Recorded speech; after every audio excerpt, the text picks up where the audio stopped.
Dans cette tribune, Uruakepot Chaniaou, président du mouvement Lumière pour le développement dans la paix, LDP, dresse un bilan critique des échecs répétés de l'opposition togolaise face au pouvoir en place. Analysant les erreurs stratégiques, le sectarisme et la désunion qui minent ses efforts, il appelle à une refonte profonde des approches politiques, prônant une mobilisation unifiée et une stratégie électorale révolutionnaire pour mettre fin à des décennies de domination autoritaire et restaurer la République. Lisez plutôt. L'opposition togolaise a-t-elle tiré leçon de ses erreurs? Selon Lao Tse, un des célèbres philosophes chinois de tous les temps, en toute chose il faut trouver la voie, le chemin. Pour lui, en matière de leadership, il ne faut pas forcer les choses, car la force du leader se trouve dans la sagesse de vivre en équilibre avec l'univers, la simplicité, la modestie et l'humilité qui déterminent sa capacité de l'intuition et du lâcher-prise. Dans une de nos tribunes intitulée « Quelle stratégie pour l'opposition togolaise à la reconquête de l'Annapurnak ?», nous avions fait ressortir toutes les erreurs stratégiques commises par l'opposition et qui ont retardé sa conquête du sommet de l'État. Ainsi le boycott des élections législatives du 20 décembre 2018 et surtout le fiasco de la présidentielle du 22 février 2020 auquel vient s'ajouter la Beurosina du 29 avril 2024, constituent des exemples concrets. Aujourd'hui, avec le regain de la mobilisation populaire, la question se pose, l'opposition togolaise a-t-elle tiré leçon de ses erreurs? Il faut que cela soit clair pour tout le monde que, la mobilisation qui s'organise n'a pas pour objectif de hisser un parti politique ou un leader au sommet, mais de mettre fin à cette situation politique ubuesque au Togo faite de la liturgie du sang et la violence comme culture politique qui a trop duré. À y voir clair, et ce n'est un secret pour personne que la faiblesse de l'opposition togolaise réside dans sa manière d'appréhender tous les processus électoraux. Toute élection quelle qu'elle soit sonne pour certains comme le moyen utilisé par le gouvernement pour diviser l'opposition afin de régner ad vitam aeternam. Malheureusement comme pour leur donner raison, depuis que le pouvoir a annoncé les élections communales dans les prochains jours, la division a commencé encore au sein de l'opposition qui reprend les mêmes erreurs du passé. Le grand meeting du dimanche 23 mars 2025 dernier a révélé, comme le dit un adage thème, qu'on ne guérit pas le caractère, car le naturel revient toujours au galop. Les couacs, les anciens démons sont réapparus. À présent on se retrouve avec plusieurs regroupements incapables de se retrouver pour agir ensemble. Ce qui a toujours été le point faible de l'opposition et cela risque de continuer davantage. Comment peut-on expliquer que pour une activité citoyenne, en lieu et place du drapeau national, on privilégie des symboles, les couleurs et les slogans partisans, sectaire comme ce fut le cas en 2017. À chaque fois que le sectarisme a pris le pas sur le patriotisme, c'est l'échec en téléchargement. Cette singularité a fait suite à des petites phrases qui ont créé non seulement la division, mais la zizanie dont les séquelles existent toujours. En transformant une manifestation organisée en collaboration avec la société civile à une manifestation partisane, cela risque de mettre en difficulté la société civile à qui on pouvait prêter des intentions politiques, comme ce fut le cas avec le collectif Sauvons le Togo, CST, dont les organisations de droits de l'homme ont été accusées de détournement d'objectifs, ce qui n'est pas resté sans conséquence. L'opposition togolaise doit se corriger de ses erreurs. Le péché mignon de certains leaders politiques se résume en ces 3 points. Je suis le meilleur. Je peux le faire seul. Dieu est avec moi. Malheureusement, la deuxième attitude qui découle de leur ego est en même temps leur point faible. En effet, il ne faut pas perdre de vue que la majorité du peuple adhère à un mouvement socio-politique en se basant sur la vision incarnée par les leaders. Mais au demeurant, ils attendent des résultats. Et quand les résultats tardent à venir, ils se lassent de plus en plus. Il ne faut pas se faire des illusions. Toutes les institutions dans notre République sont manipulées à volonté. Ce qui est constant, c'est la tendance des tenants du pouvoir à ridiculiser l'opposition en se servant d'elle. Dans ces conditions, vouloir se comporter comme le dindon de la basse-cour, en se gonflant avec des glouglous qui ne font peur à personne est tout simplement ridicule.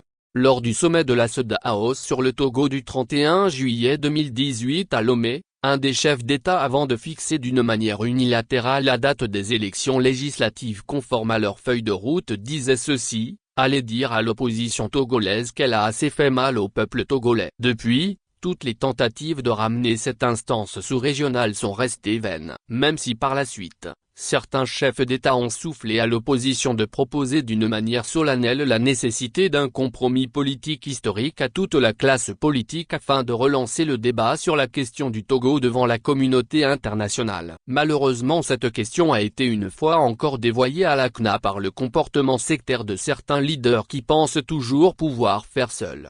Aujourd'hui, les temps ont changé de part et d'autre, et les enjeux ont évolué. D'où la nécessité d'une réflexion profonde sur les orientations politiques de l'opposition. De toutes les façons, rien n'est plus certain avec les dialogues politiques vaseux. Sur toute la ligne, les tenants du pouvoir se sont servis des partis politiques pour se tailler la part du lion. Que ce soit à l'Assemblée nationale, dans les collectivités locales ou au Sénat, ils n'ont laissé que des strapontins pour les calmer. Ils ont utilisé la CNA pour se repositionner après la déculottée de la présidentielle du 22 février 2020 et le CPC pour reprendre toutes les cartes qui les manquaient. Cependant, face aux exigences existentielles qui s'imposent à tous, il devient obligatoire de revenir à l'essentiel pour répondre aux questions de la vie chère, le chômage des jeunes, et surtout de la surenchère politique de la Ve République qui risque de s'imposer pour longtemps comme ce fut le cas de la fête du 13 janvier et l'hymne du RPT dans le passé. Face à cette situation qui n'induit pas nécessairement au bonheur partagé mais plutôt une dynamique qui conduit directement au voilà, malgré toutes les richesses dont dispose notre pays, il faut nécessairement organiser un nouveau rapport de force.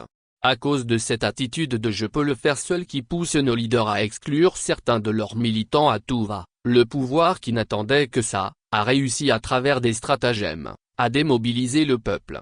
Dès lors, toute l'opposition n'a autre choix que de se réunir pour poser la vraie problématique mais aussi des actions concrètes. Ce que nous n'avons cessé de marteler à qui de droit depuis le 18 juin 2020 et qui nous a coûté notre engagement. Sinon, comment comprendre qu'un gouvernement qui repose sur une minorité d'à peine 20 à 30% de la population, puisse museler la majorité de l'opinion? Ceci est possible tout simplement parce que la minorité est très organisée, aguerrie à toutes les formes de violence, alors que la majorité végète dans la désunion, les guéguerres, la désillusion et la désorganisation, incapable de prendre des initiatives pour protéger ses intérêts. Quand on n'est pas fort, on s'organise par la ruse, c'est-à-dire une stratégie avec la méthode d'anticipation qui s'adapte pour le contrôle de la situation afin de transformer les défis et les obstacles en opportunités. Le temps des lamentations et des slogans creux est terminé, place à l'action. La question de l'élection ne doit pas continuer de cristalliser la division entre les participantionnistes et les non-participantionnistes. Si en apparence, les deux positions semblent être contradictoires, dans l'action, elles se complètent. Ce qui est susceptible de donner une troisième voie que nous avons qualifiée de la révolution électorale basée sur une forte mobilisation, une participation active de toutes les branches de l'opposition à combattre l'opacité électorale institutionnalisée pour une vraie transition politique afin d'abolir les privilèges, les inégalités et redonner le pouvoir au peuple. En tout état de cause, face à un régime qui concentre tous les leviers du pouvoir dans les mains d'une seule personne, qui n'hésite pas à utiliser tous les moyens financiers, militaires et juridiques pour faire taire tous ceux qui osent se mettre au travers de son pouvoir, qui est prêt à manger ses propres enfants et neutraliser toutes oppositions, il n'y a d'autre moyen que de se mettre ensemble pour une stratégie commune. Cela permet de concentrer tous ceux qui rejettent la République dans un front commun, rendre efficace l'unicité d'action et neutraliser la stratégie de diviser pour régner qui est une des forces utilisées par les tenants du pouvoir. Dès lors, il faut à l'opposition l'intelligence du renard doublée d'une stratégie pour gagner cette bataille qui consiste à gagner la confiance de cette majorité mal organisée de la population qui doit accepter de se remobiliser.